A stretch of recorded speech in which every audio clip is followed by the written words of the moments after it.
په مخ کې پتا سلام ویلې دی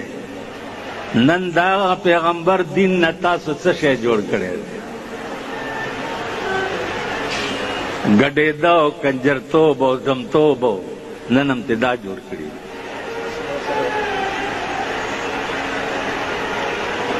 مجلس شروع شو عزیزانو اوس یو باریکه خبره واورئ نو بیا درته بل یو باس کوم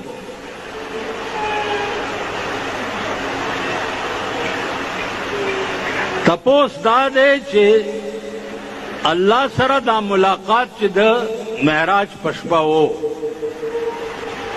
دا مع الکیف و که بلا کیف و پس پرده ملاقات و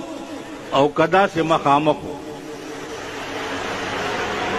دې ځای نه تر کراچۍ پورې ما تپوسونه کړي خو زه چا مطمئن نه کړی شم د مولانا علامه شمس الحق افغانی صاحب په 400 کې د هغه تپوس مې د دیوبند د محتمم قاری طیب صاحب نه کړی و چې د دې شمس الحق صاحب څومره علم دی هغه ویلې چې ایشیا میں ان کی برابر کا علم کسی کے پاس نہیں ہے په تمام ایشیا کې د شمس الحق افغانی صاحب عمر علم دی چا نشته هغه پسې لاړه ناجوړ او کور پروت و زوی ورته ویلې چې دی راغلی دی ویل را دننه یې که چې دننه یې بوتلمه دا تپوس مې ترې وکړو ما ته ویل بیمار یم ډېرې خبرې نه شم کولی خو ته د کوم ځای نه رالې او زه خو یې پېژندمه خو مالجي پېښور نه وی 100 میله مال 22 میله به او ویل دا پیغمبر چې د ځمکې نه اسمان ته تلی و دا 100 میله تلی و ما دا خو به جي کروڑونه میلونه تلی و ویل ته ما خو نه یې راغوښتی که نه مالې نه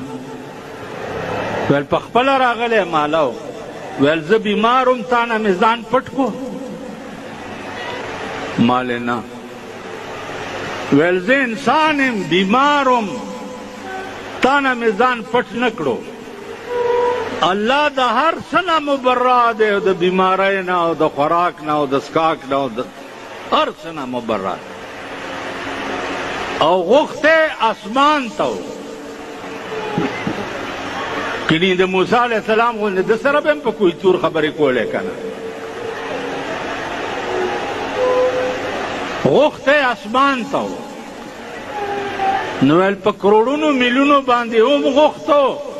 او الله دومره بې وفا دی چې بیا یې ځان هم پټولو ویل بچیه داسې لیدلی دی لکه ته چې ما ګورې او زه تا ګورم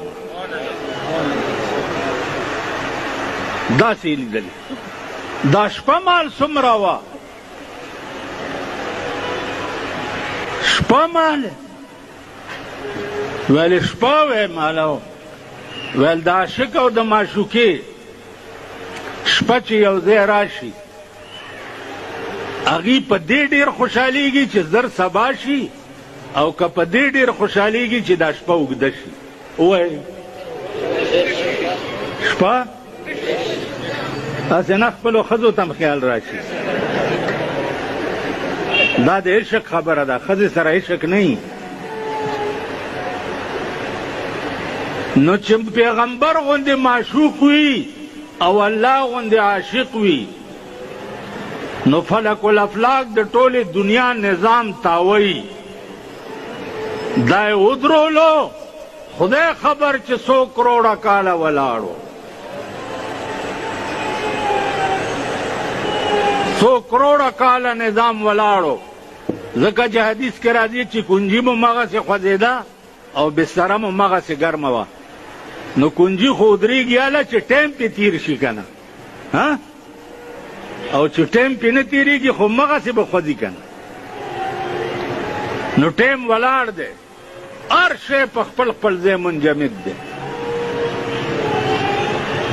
بیا چې واپس راتلو 1,40,000 پیغمبران ورسره ټول راله او په مسجد اقصی کې